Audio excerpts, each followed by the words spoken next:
right. Hello, everybody, and welcome to another episode where we are interviewing Everett Lippel. Am I pronouncing your last name correct? I was meant to check just beforehand. You're the getting first that person right? to ever do that, to ever pronounce it correctly. How do they normally pronounce it? Lippel. Lippel. That's an American thing. I've had It's 'cause people I'm that have known Australian. me. I've had people known me for like literally years and not Never know how get to it. pronounce my last. I guess they avoid it. They're That's just like, funny. Everett, yeah. And Everett, then yeah. 15 years later, like, hey man, I meant to ask you 15 Yes. years ago. Good. Is it Lippel or is it Lippel? Lippel. Well, really glad to have you, man. Thanks for coming on. Your Facebook profile, I want to just read it out because I think it says it best and it will send us into the rest of the conversation. You're a podcast host, you're a sales coach, father, husband, performer, man of God, and then specifically not in that order. So really, really excited to be talking today. This is going to be a unique one. Not only are you kind of like a specialist in certain areas, and have you partnered with a lot of different kinds of businesses, but you also run your own podcast, which has one of my favorite names. So I was in this house podcast. Got to say that. A little bit jealous. But yeah, excited to hear your stories you've been hearing, and overall just, some really helpful advice for different business owners. Yeah. So 100 years ago, somebody had, it was, started in this industry, and every time anybody would have a story, they would go, so, dude, I was in this house. And I kept thinking, no, actually the original name of the podcast was it had a tagline, but the name of the podcast was Sales Tales. And Okay.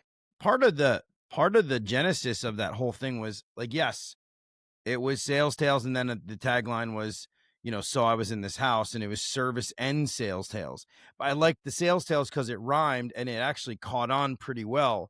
But as I started to, go sales sometimes, and not so much anymore in today's day and age, but like there's still like that, Bit of a connotation. People like get a, stigma to it, and it's yeah. just stupid. But so anyway, and so, but it regardless, it got a lot of traction with just in-home salespeople in general, and sales reps anyway. And so, but I'm, I'm sort of like half technical minded, and I surround myself with a lot of just regular HVAC people who are or home services people and plumbing people and electrical people who aren't necessarily involved specifically in sales. Sure. So then it made sense. And so I just took the tagline and I said, okay, so I was in this house. You like So that's how switched it. You switched it Yes. because you still have the sales Yeah. tales of service. Yes, Yeah. So there's it's still so, that so I phrase was in there. this house, service and sales tales.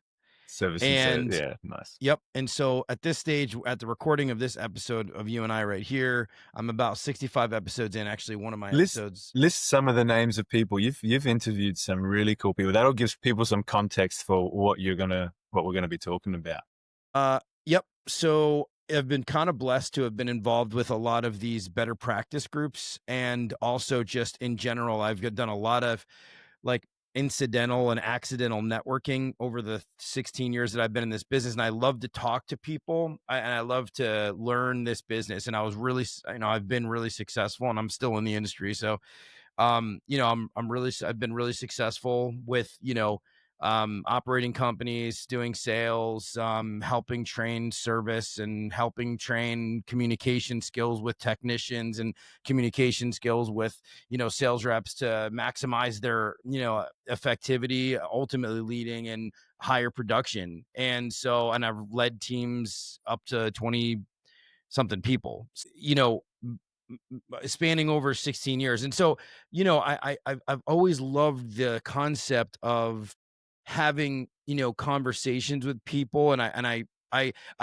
think more importantly, there's a lot of business building podcasts, and there's a lot of podcasts out there that will talk a lot about like how to maximize your business, how to do certain things, how to implement certain things. And I do some of that on the podcast because inadvertently that's But what it's more happens. secondary with you.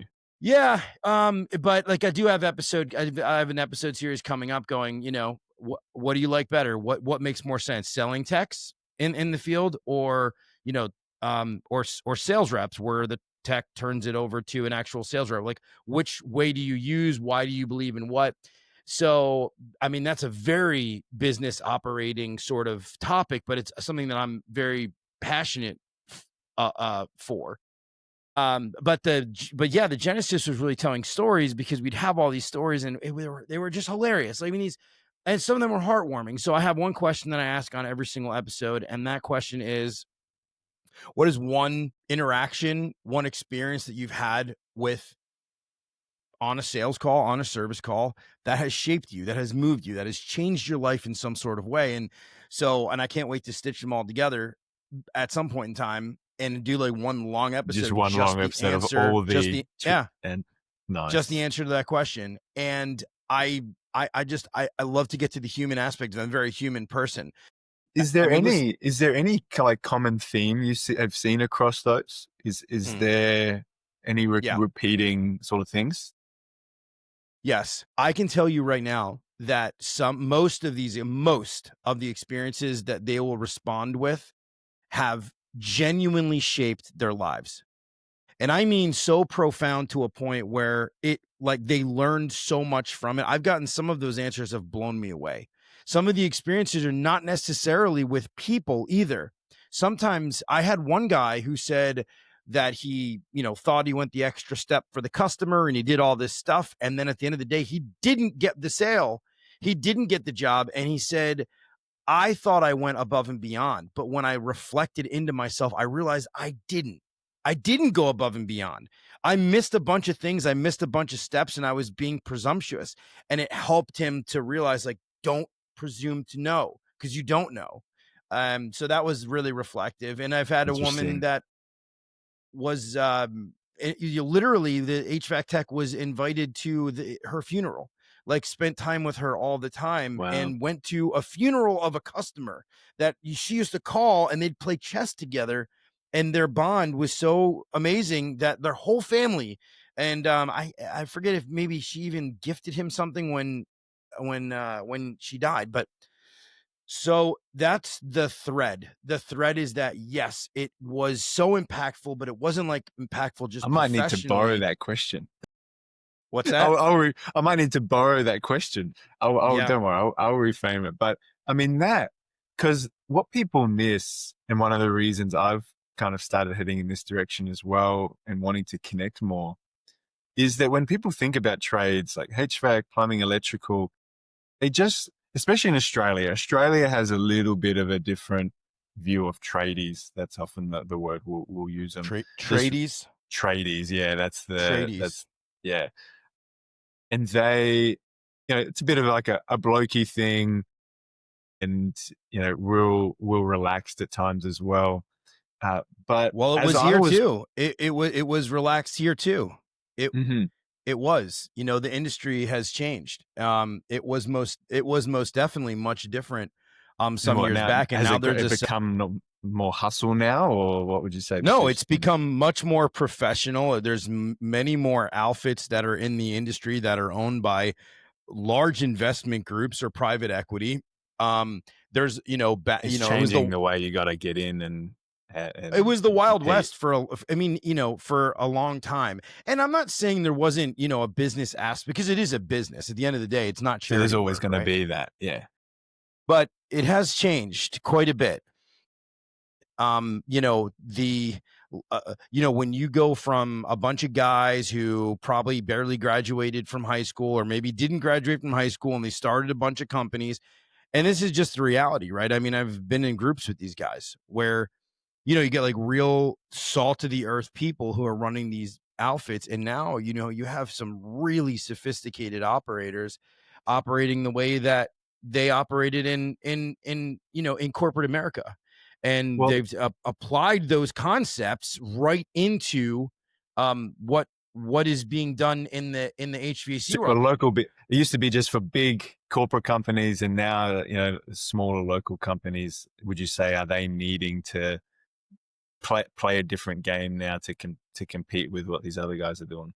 Well, okay, but then what's your definition of compete? Because Mhm. for some people, they're fine being like, you know what, I'm a family run company. This is how we do business. I don't need to compete. I don't need to do all these things. I don't need to implement all these crazy processes. I'm going to do business the way that I used to do business and the way that I'm going to continue to do business. And look, sometimes it's going to work against them, and sometimes it's going to work in their advantage. If they can execute effectively, well, then they can probably make it work. And one of the back to the relational side of it that I wanted to touch on, because I think that was the part for me that most people miss. Because when they think about it, it's either, the just blokey doing trade stuff, relaxed, or, the more businessy side too. But actually the kinds of people in the industry, like as I've been working with companies, like everyone wants to help. Like a lot of people want to help one another. You can't speak for everybody, but in general, there's like this real kind of camaraderie of those stories with people in the industry. And I kept hearing this sort of pattern of like building that sort of connection and relationship with their clients and their community. And so in all the stories I was hearing in relationships building, I thought there is so much value here. And so that's why talking to you, and that's obviously one of the big reasons you've decided to do your podcast as well. There are people who are genuinely willing to share the information that they've learned or to lend a hand, and those people have pure intentions. Or they think, if I put enough out there in the world and I do enough good for people, it, it Comes it's back to it's them. okay. It'll come back around to me. And then, you have quite a lot of people who have nefarious intent or ill, there's some swindlers in this industry that I've come to know and find out. And unfortunately, there's people that are going to be had. Hmm. And Most of that's, the I think, time, in would you say those people end up getting found out though?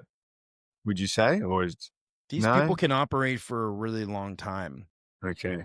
The other thing is what kind of information are you gathering? What kind of information are you getting?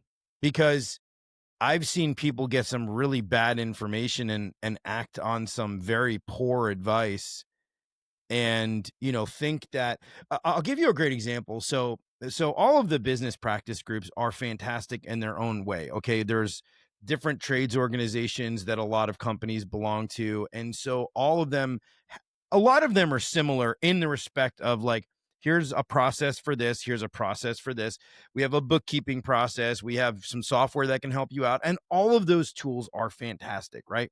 Not everybody can implement them all in the same way, but also not everybody's business, not they're not prepared to be able to do those things and execute it Mm. effectively.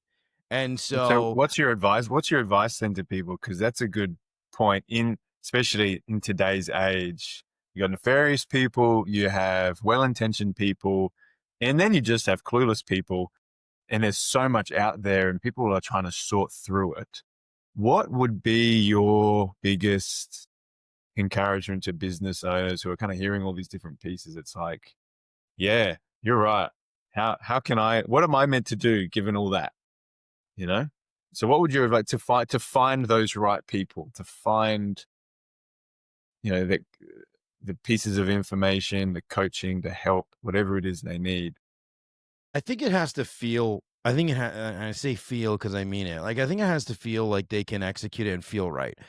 There was a post the other day by a very prominent individual. I won't say who they are, but everybody in the home services world knows who this person is. They're a best-selling author. They have a podcast. They have a TV show. They have everything. Okay. And one of the things they talked about was they said, look at all these gurus. Be careful of all these gurus out there selling you snake oil, right? And I I sometimes to me I posted in there and I said sometimes this not you. I'm saying sometimes it seems disingenuous too because there's a lot of people out there that are doing really well. But if you're just blanketing everything with everybody's a guru and they don't know what they're talking about, I was like, look, here's what you would look for. A, do they have a track record in managing and leading teams in this business? B, and or okay, have they been successful at a high level? That's B. Okay. And or have they positioned their own business where they've exited or they've grown their own business, and or they're skilled in leadership and development and all this other stuff, and this, right? And or you got a recommendation from somebody else. So I fail to see how, you know, I fail to see how everybody these people are getting swindled or whatever it is, and there's these fake gurus. I kind of think that part of the reason why some of the bigger names will say this is so that they become the authority Sure. on the matter, Yeah, and that and only there's they can always be listened marketing to. kind of, yeah. The marketing companies do the exact same thing. Marketing companies will say, be careful of all these, wolves in sheep's clothing out there that are going to take advantage of you from a marketing perspective. And then, people get scared and then they won't listen to those people. And I'm not saying they should. I'm just saying, you have to make your own determination. Yeah, yeah. And so to go back to your original question, like what kind of advice would I give? Well, exactly that.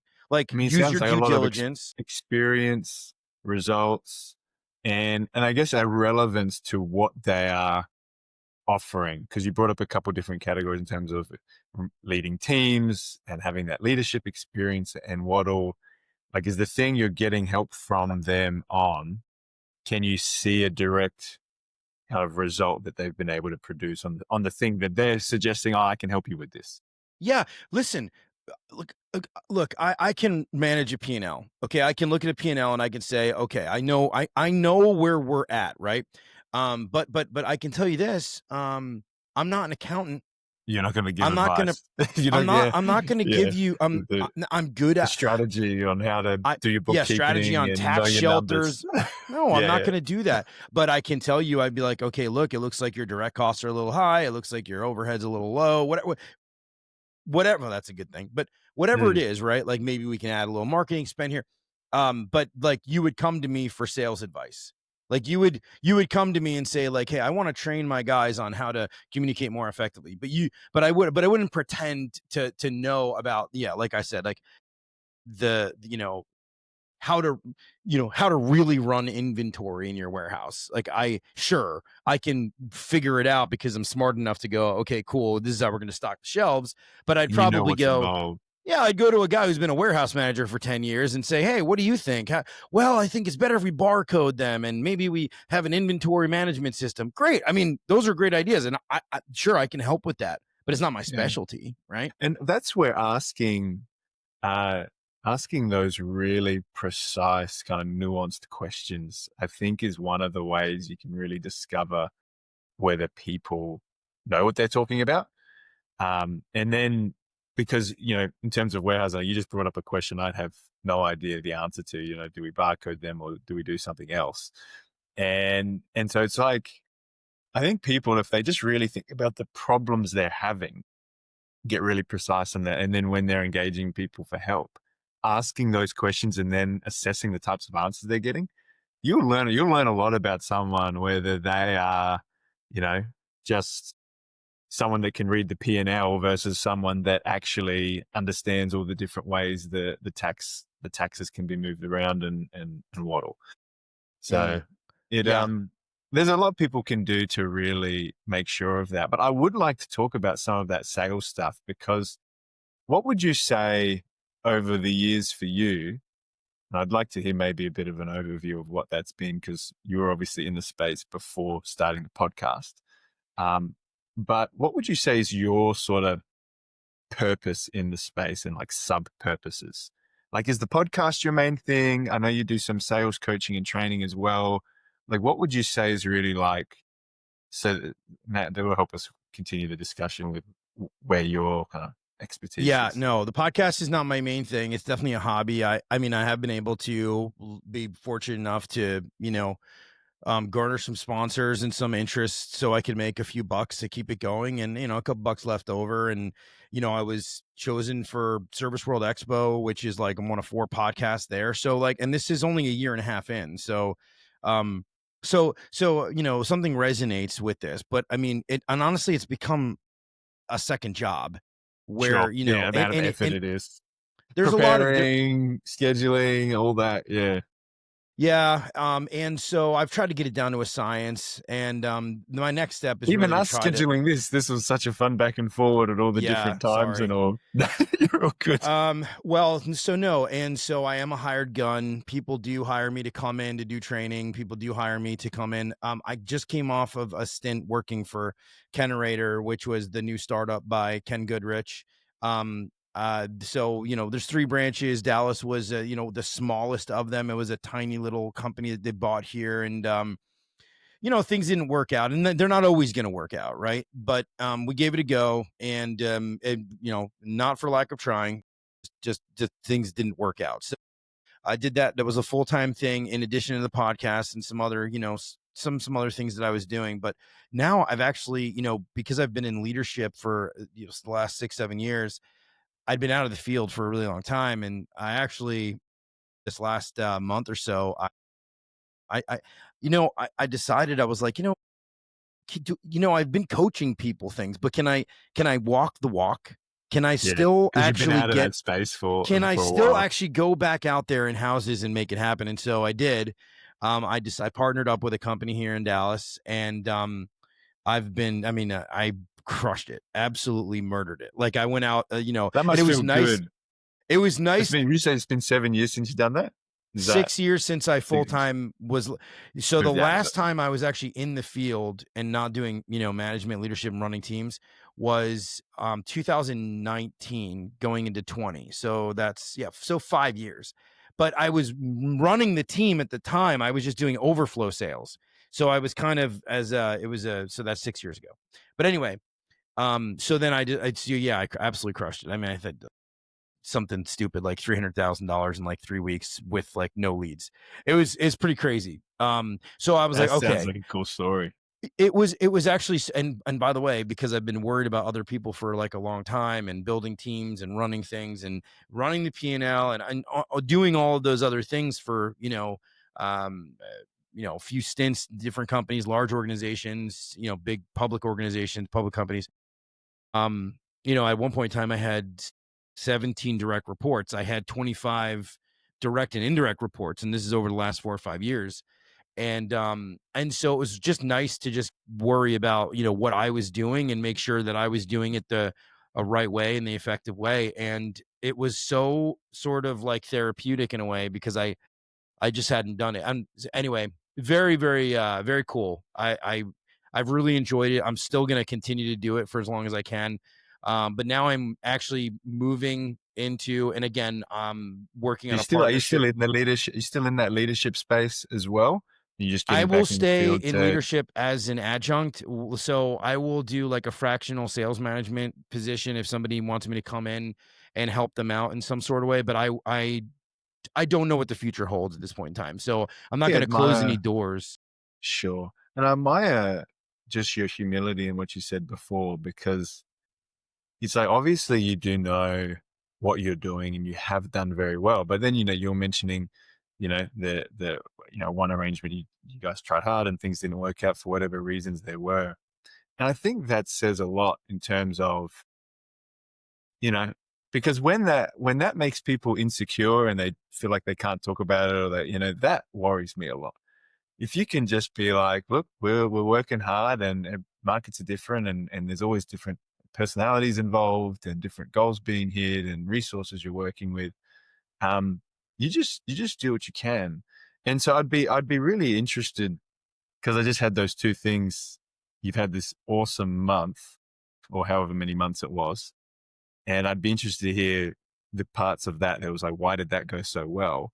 But then, and you don't need to share any details that, are unnecessary, but kind of what are some of the things that maybe led the last situation to not, like what didn't work that made it, because obviously you can do this over here.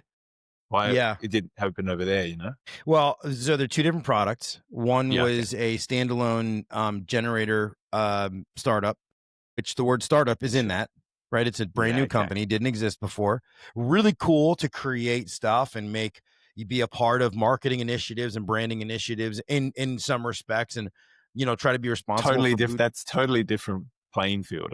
Yeah, I was so then thinking you it's the go same form of business, no, but yeah, I different see what you business. mean. Yeah. Yeah. So then you go to, the other side of the spectrum, which is a business that's been around for 50 years. Well, forget the business, but a The product, industry and an product and industry that, okay, market penetration nationally, penetration for whole house generators as a standalone product is 5% or less.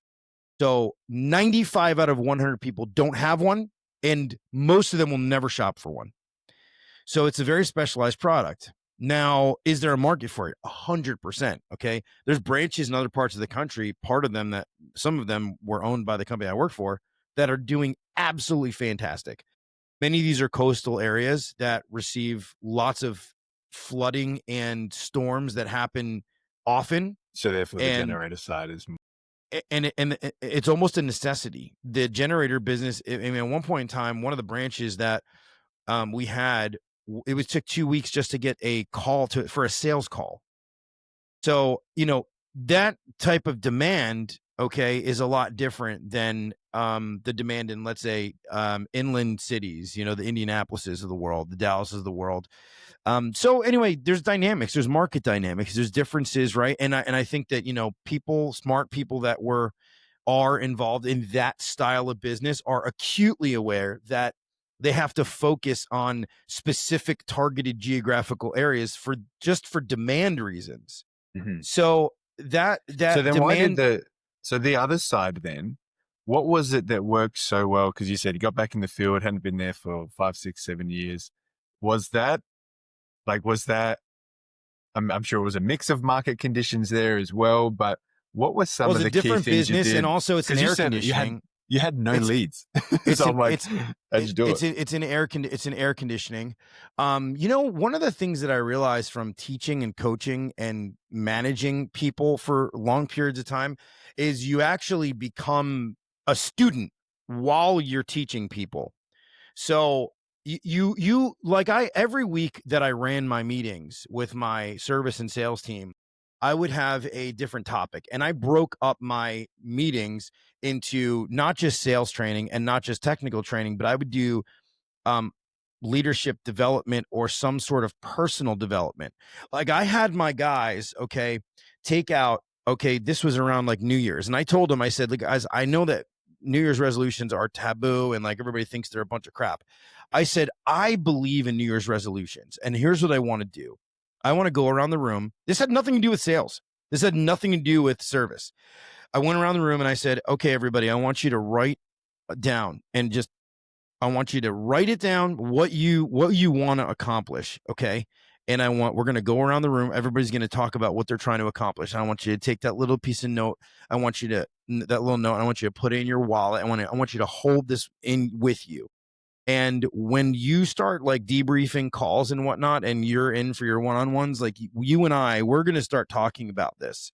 We're going to start talking about what you're going to be working on, personal development. And the personal development side, of course, I knew this, but the personal development side fed the professional side, fed the productivity side. Yeah. And That's been a so, recurring theme with a number of the other episodes I've done so far as well, where people have been, it took time for them to realize, but they're not just building a business. When they're building a team and having people, and if they want those people to stay, they really need to be building those people as what. So it makes a lot of sense. I think that's where most people fall short. And I think that most business owners fall short. Most managers fall short. They simply don't know how. And I think that it's allowed. It's allowed to What do you happen. mean? What do you mean allowed to happen? So if you have a large hierarchy of an organization that has, I don't know, 20, 30, 50 million, whatever it is, $100 million worth of revenue, especially these private equity companies, right? They will absolutely let things go and slip through the cracks. Sure.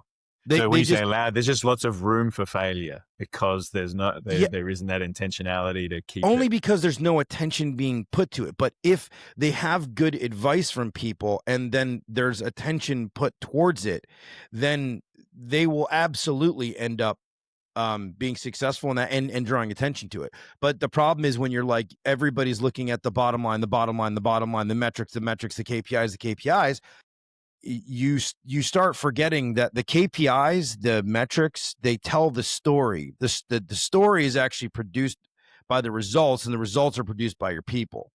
And this podcast and this social media page, School of Hard Knocks, you've seen this, of course, right?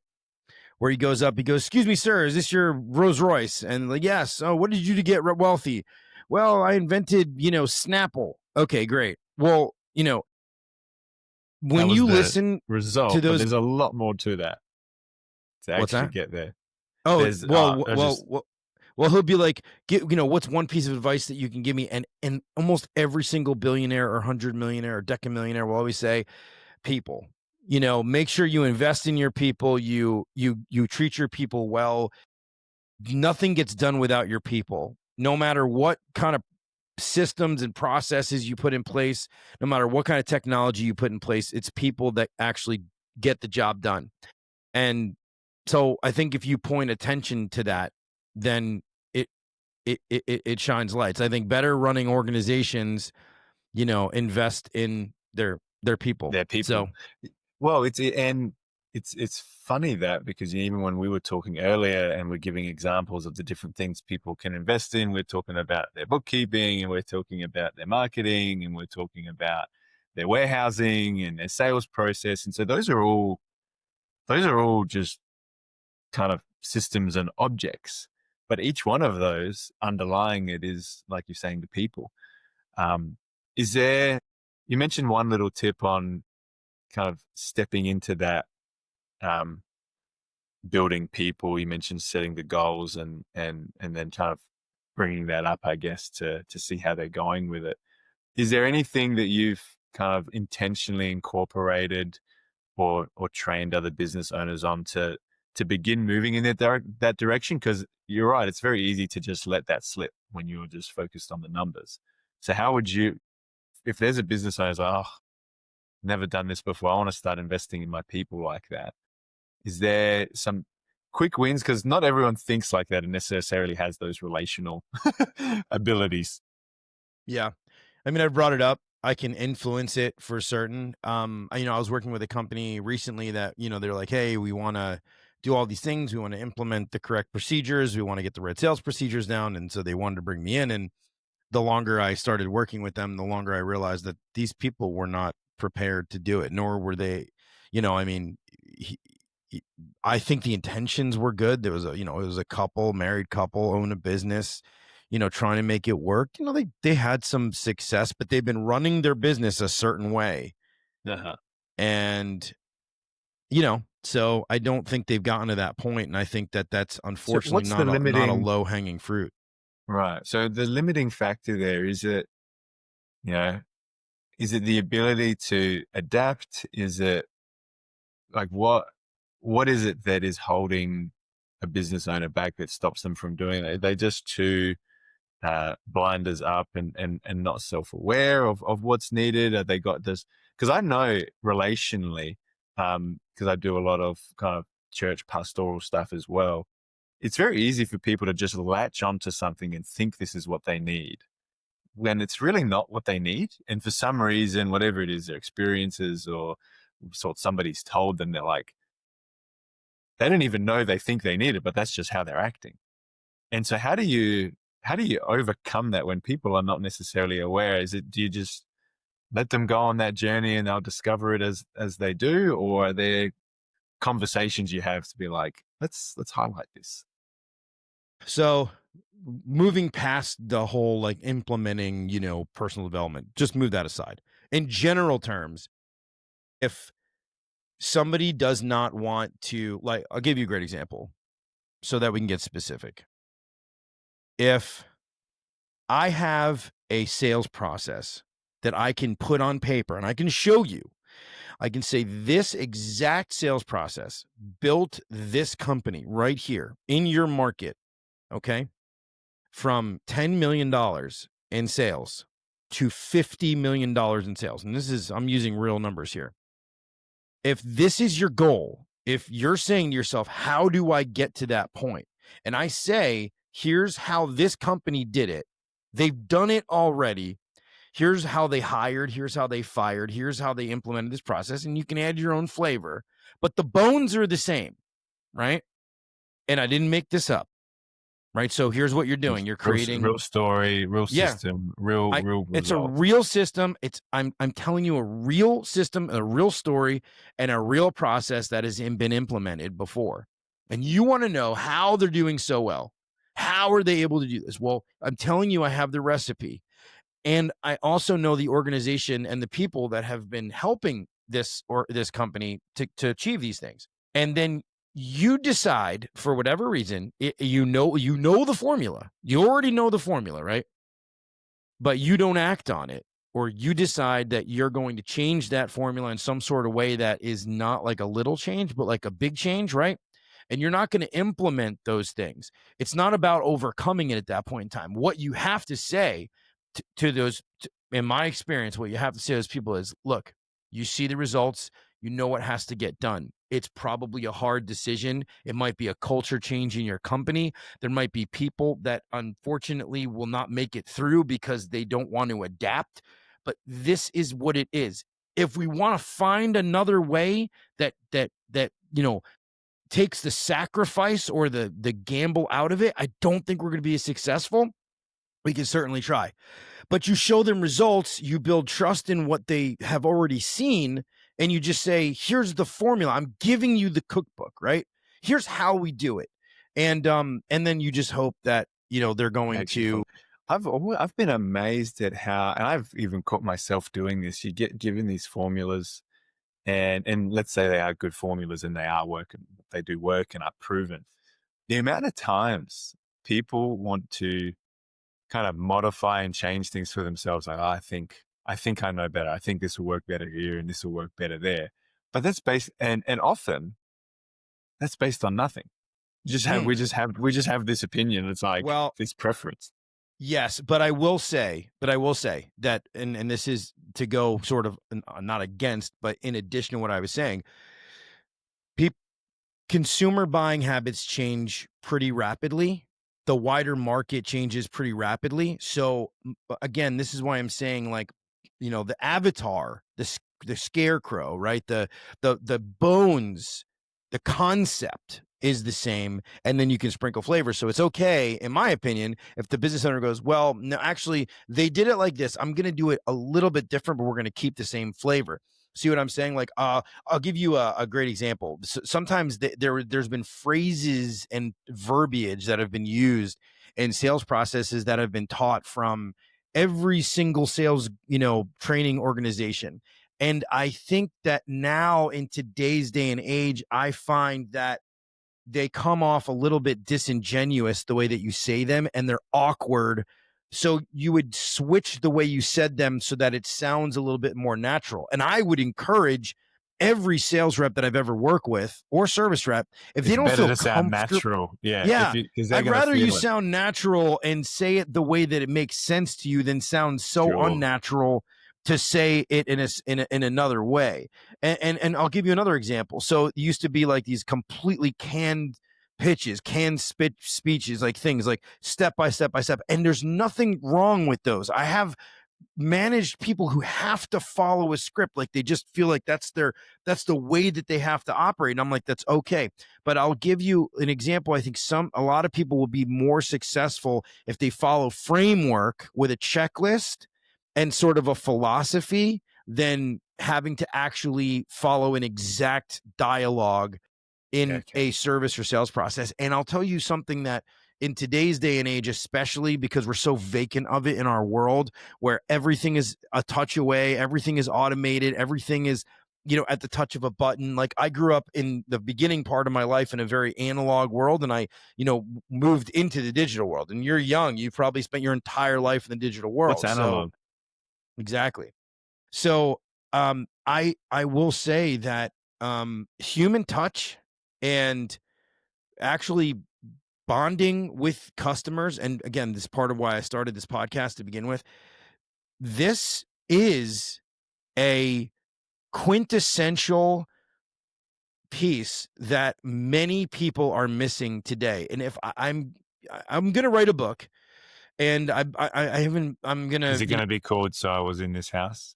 maybe it might be, but That would be cool. so I'm gonna write a book, and I'd like it to center around the human aspect of what we do. And I think we're so, how you get your customer, how you obtain your customer, how your CRM works, all that can be super automated, all in an attempt, right? Even your calls, I don't care, like your, answering service, all that stuff, all in attempt to make the experience with them that much more human at the other side of it. And it's been proven, like, I don't care. You can put all your pricing online and you can do all the marketing ploys that you want. At the end of the day, people do business with people. And if you made it really easy for them to do business with you, and not or, you made it really easy to do business with them, and you came up with a you had a really human approach, And they you're connected with you. lethal. You're Yeah. lethal. You're lethal. You did everything. You have they're following along their tech. They're saying, "Oh shoot, I can see my tech where he's at, like on the map. It's easy for me to follow. Oh, look, I can approve all my proposals online. I can, everything's digital. Great. It's easy for me. They text me with reminders. You've done all that, right? You've got all the AI built in, everything.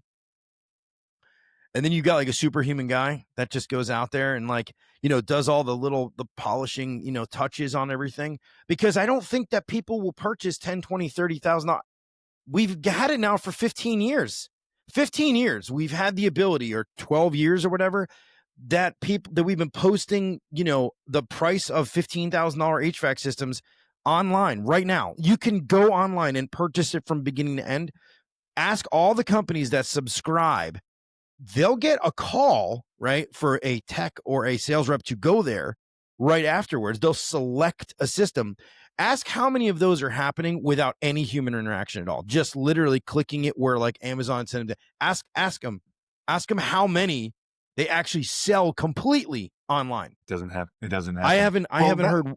Yeah. It makes a lot of sense to me. So to figure out what's more important, you can almost ask, well, which one, if we got systems and people, which one is more likely to break without the other? Because if you've got all the systems, like what you just described, you've got the automations and you've got the being able to track where the tech is on the map and the text message reminders, you can have all that. And then if they come in and they don't have that human connection ability, then suddenly all that other stuff goes out the window and it's like, it doesn't actually go anywhere. Yet, if you don't have all these things, I'm thinking guys that are just getting started or, just getting started, that don't have the ability to invest in all these things over here. If they come in and they're just really connecting with people, building those relationships, like what you said at the beginning with the person that ended up going to one of their clients' funerals, and that really just shifted the way they saw the business they were in, suddenly you realize, well, where should I be investing? Do I spend all this money on testing systems when I haven't actually got the people that are able to support and make those systems work well? So it's really, it makes a lot of sense. And it's true, not just in business. I mean, it's true in all areas of life, right? We get that. If you can't automate the relationship you have with your wife and your kids and, or anything like that, it's just a very dynamic connection and wanting to be there and being there for them. I think it becomes compounded the other direction when we have gone so far in a digital world where most of our interactions, I mean, half of the people in America or whatever, just percentage it is, work in front of a computer screen, constantly, looking at a screen. And then so look at concert ticket sales, look at Broadway show sales, they're through the roof because people want to get out. Want to get out there and do and be with people go and see out. stuff.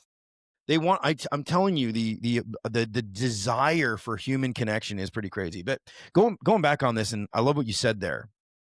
And you're right. Like you've got these two things, which is 2000 and things have been pretty futuristic since relatively speaking, probably since 2000, right? I mean 2002, 3, right? almost 25 years. So about 16 years ago, I worked for a company. We did not have an external CRM. And this was a company that is the largest HVAC company, plumbing company on the Eastern Sorry, Seaboard. which year was this? So 2000 and like 9, 10, 11, 12, like that period of time, That right? period. Yep. Okay. So the company was sold in I'll fast forward. Company was sold in like 2016 for like I don't know, like it was $60 million. Okay. A massive amount of money. And it was a legacy company owned by a family. They'd owned it for 45 years. And I had the privilege of working there for on and off. Right. Long story short, that company built the company up to $70 million on pen and paper. The company that bought them, or No. no, the family built The it up to family-run the company 67. built On up pen and to paper. $70 million, all contracts. And now, we had a CRM in the office. They would scan it in and, look at the pictures and whatnot. So you could keep all the records.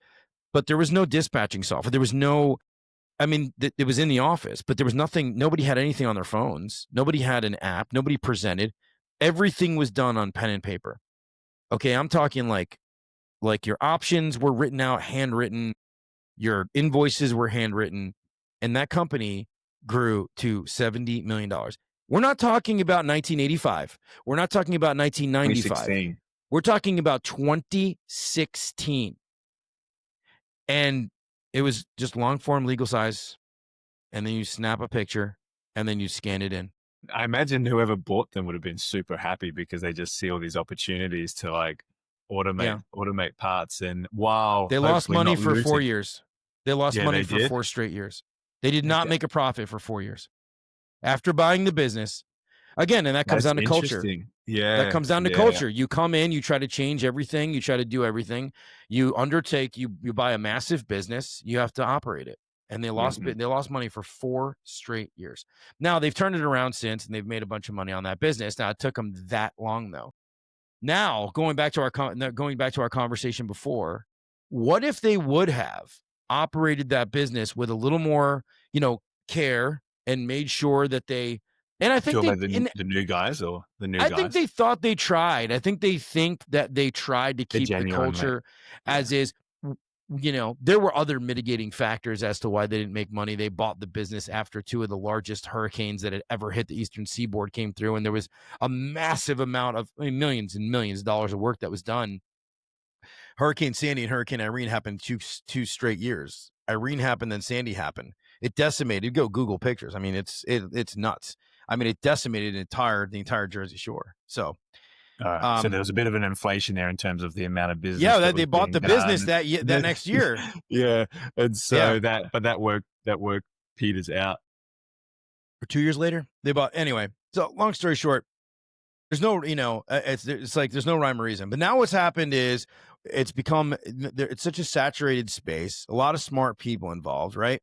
And more than ever, and going back to what we were saying before, you now have to build more credibility in everything that you do. You have to be the center of, of information, and you have to stand out in some sort of way. You just have to. You have to be able to do something and be special. And I think that intentionality plays a really large role in it too. That right? helps. Yeah, go on. I was saying how intentional you are about it, and I think that intention, people, they see that, right? And there's going to be sharks in this industry that are going to swallow the other ones and everything else, and it's just the way it's going to work. But the reality is that I think if you keep good intentions and you keep good with the big eye upstairs, and you keep that forward path, you'll connect with the right people. And this industry is full of God-fearing and spiritual sort of people. Spiritual family men and women.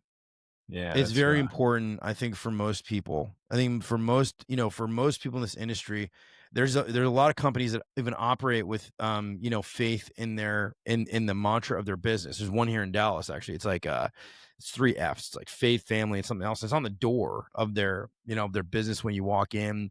They run like prayer services like in the actual building itself. And so it's very different. Is that common? It's Because, for common in instance, Texas. It's Yeah. common So in Texas. It's not common everywhere else. So, sure. And and I I wouldn't say it's and common here in Australia, but I could be speaking from a bit of ignorance because I'm probably more familiar with what goes on in America. But I mean, I love the thought of that. I mean, if we're talking about building people, and it is interesting to observe, with AI and everything, everyone's talking about systems and automation. It's very easy to have this shiny object syndrome where you're just like, oh, mm, I need this and I need that. And you spend all this time playing around with your mouse and keyboard, uh, Zapier connecting different things. Um, but it doesn't work without those people. And so that's interesting how commonly it's, that faith aspect or just meaningful things to create that culture. Because if we're talking about building people, then you need to build in those meaningful things that people are thinking about so that they see their work in that way rather than it being totally, you know, separated. Oh, the meaningful relationship, personal stuff is for when I get home. mm. My 8 hours at work is, look, I just got to get in, get out, and I'll do it. There are business owners and operators that have an incredible culture, even without the faith aspect of things. Sure, sure. And I have seen it firsthand Do you, where what do they have some principles that they base that around, like family or other things? Like, what would you say is how they do that? um Or maybe it's it's fun stuff like sport, and I don't know. no, I think it's that what we're doing here is amazing. We're creating an incredible culture where people can come. We learn, we grow together. We're a part of this together. We enjoy each other's company and our off time together. We're a family here. We treat each other like Yeah, family here. I've a friend of mine who runs a business and he's got like pool tables and ping pong tables and in his warehouse, he has like food that he doesn't make any money on. He has a whole bunch of food with refrigerators and sodas and everything like that. And instead of having a vending machine, it's like, dude, this cost me $1. Just put $1 in the jar. And if you don't have $1 in the jar, then honor system, you grab it. And then, next time you come around, you put $1 in the jar and everybody enjoys that.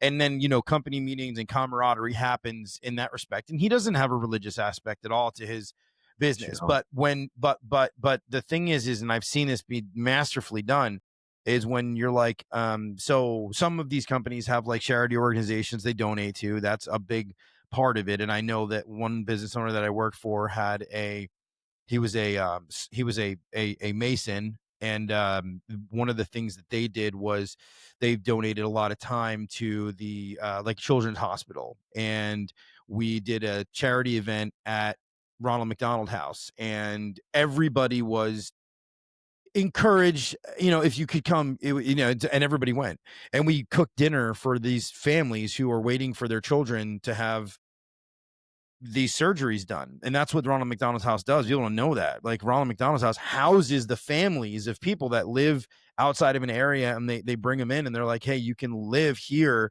and meals are included, entertainment's included, and they bring people in. It's so heartwarming. And I got the chance to perform, and I'm like I said, I'm doing a charity event later today. I play guitar, and I got to perform at this place, and this was set up by my employer at the time. And so, yeah, I think there's a million things that you can do to Have you really. seen that ever go in a sour direction? And by that, I mean, it makes a bit more sense with the charity and kind of that family feel.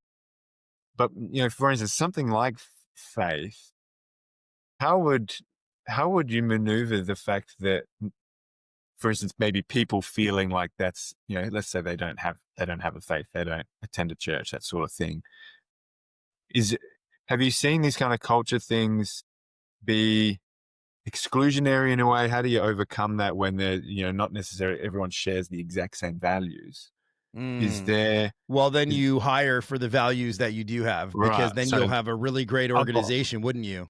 I was about to say, so is that the point actually that you are excluding, like, this is what we're about, and if you don't align and if you're not interested in being Yeah, part of this, then, this is what we you don't do need to here. be here. And like I said, there was a couple of military, there was for fallen soldiers, and for it was actually two. One was for so soldiers that die in war or in like training or whatever, working for the military. they're what happens? They lose a parent, right? So this organization that I work for a company that donated this organization called Folds of Honor, and it's a where they donate trade school or post high school education, the money to go to college and whatnot. They for the fall because they don't have a dad, they don't have a mom, right? So they subsidize that. It's pretty cool. And I have my podcast actually has I'm gonna shameless plug my podcast. It's not shameless, but it's a charity that Hey, shameless. Nothing to be shameless. It's all good. I've donated to the it's called the Texas Valor Project. It has nothing to do with Texas. It just happens to be in Texas. And what it does is it gives first responders and veterans that have had traumatic brain injury. It gets them they get doctors and resources together so that instead of having $100,000 brain surgery of some sort, it goes to like $10,000 and the charity pays for it. And the thing is that, and I never thought about this, but like these people, like, I don't know if you've ever had a concussion before. And a concussion is a way of really saying that your brain is bleeding. And so I got in a car accident a couple years ago, and I was it took me like 2 months to like actually fully heal up, or 3 months, and it was miserable. And I could only imagine, right, having sustained like a head injury like that. You can't I've been playing guitar for like 30 years. I couldn't even like move my fingers properly just from a concussion, right? So I had to like and of course came back around and sharp as a whip. But the point is that in that period of time, you kind of live in a little bit of a fog. You see these football, rugby players that this happens to, and you see them on the sidelines and their eyes dance around and everything else, and you don't realize you're like now, let's say it's really serious. And so anyway, we've donated a bunch of money. I've had people donate a bunch of money to this charity. So yeah, I think You got to find you something that you can make your culture about, something that you can really be proud of and feel good actually about saying to someone, look, if you don't align with this, then you don't need to be here. That doesn't always need to be an uncomfortable or frustrating thing. It's like, we really believe in what we're doing here and the way we're doing it. Um, and so that's probably the number one encouragement, is that if you don't have that in your business, I mean, when you're smaller, it's probably easier to kind of do naturally because you're a smaller business and everyone sort of knows each other a bit more and you're working more closely together. But then if you want to kind of keep that as you're scaling bigger, it, it sounds like you got to invest some intentional efforts to actually keep, maintain, and then hire based on that culture you're wanting to create. mm, yeah. And also you can word it the way you word it. Hey, you could be like, hey, we are a faith-based organization. You do not have to participate. We do, we're going to do, some prayers here in the office periodically. And you don't have to join us if you don't want to. We're So more you than decide encouraged really to. clearly what participation in the culture looks like and what it doesn't, because you don't need to, Yeah. Yeah. yeah, have, yeah.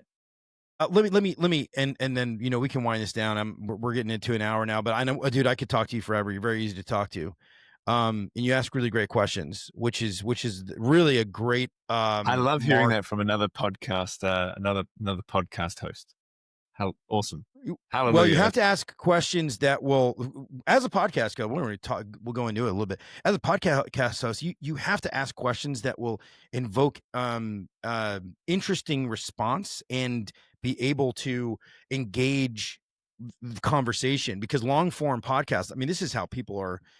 A lot of people are spending a lot of their time in their car and doing their laundry, and they this is what they do. They listen, and I have thousands of listeners now, and it's like I find that there is an art form to it. And if and unfortunately, I think one of the pitfalls of podcasting in general is probably two things. One, inconsistency. That's one, where the podcaster doesn't really engage consistently.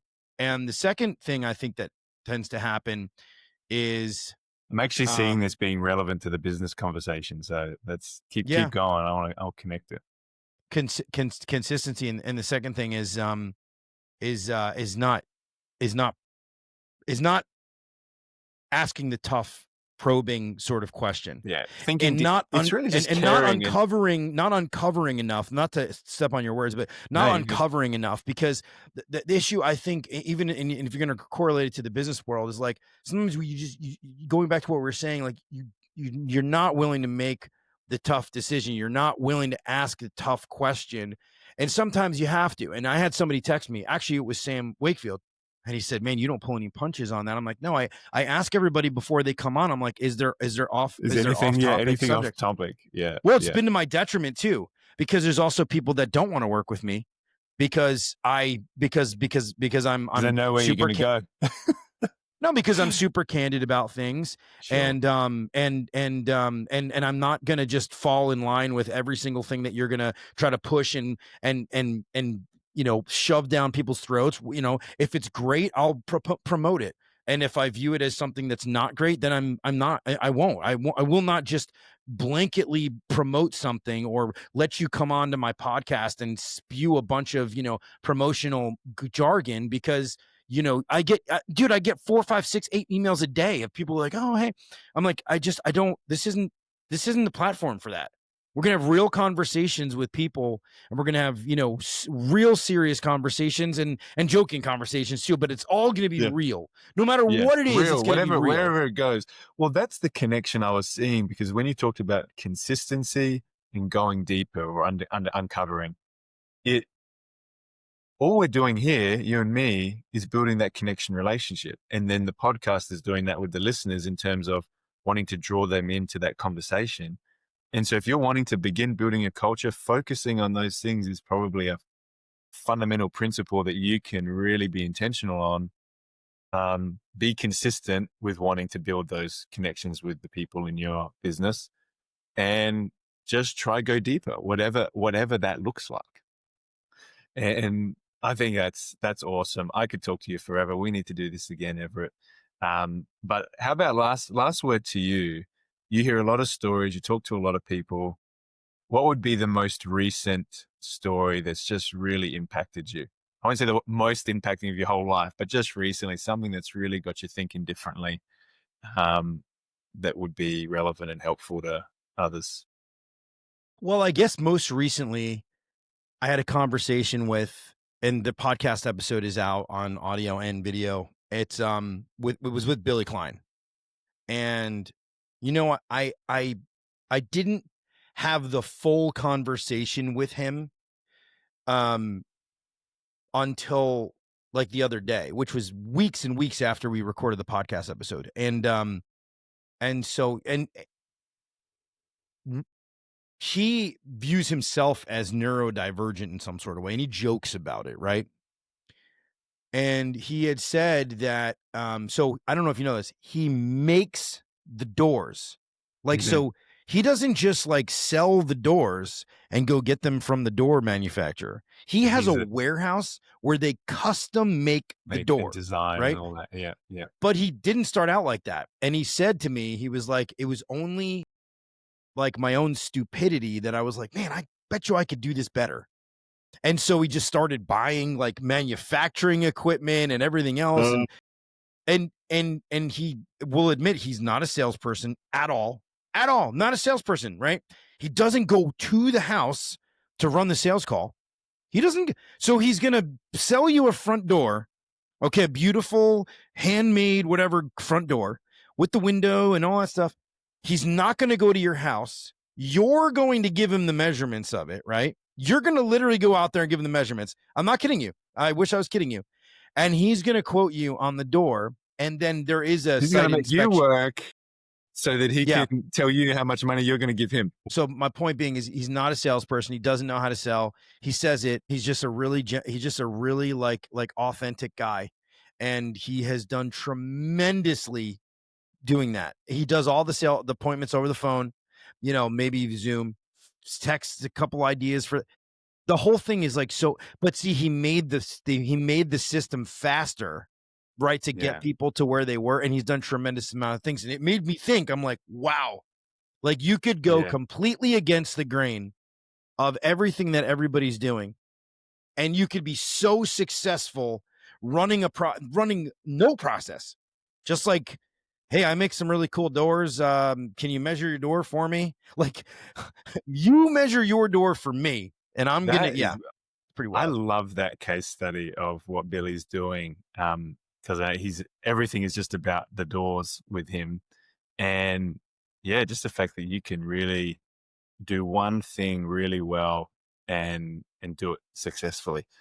So that no, it's a cool example, Everett. Well, it's been great talking. A lot to learn from what you shared, and there's probably so many more stories. So we will have to do it again. But for now, thank you for coming. I hope everyone enjoyed that, and I'm looking forward to the next episode. So thanks, Appreciate you, man. guys.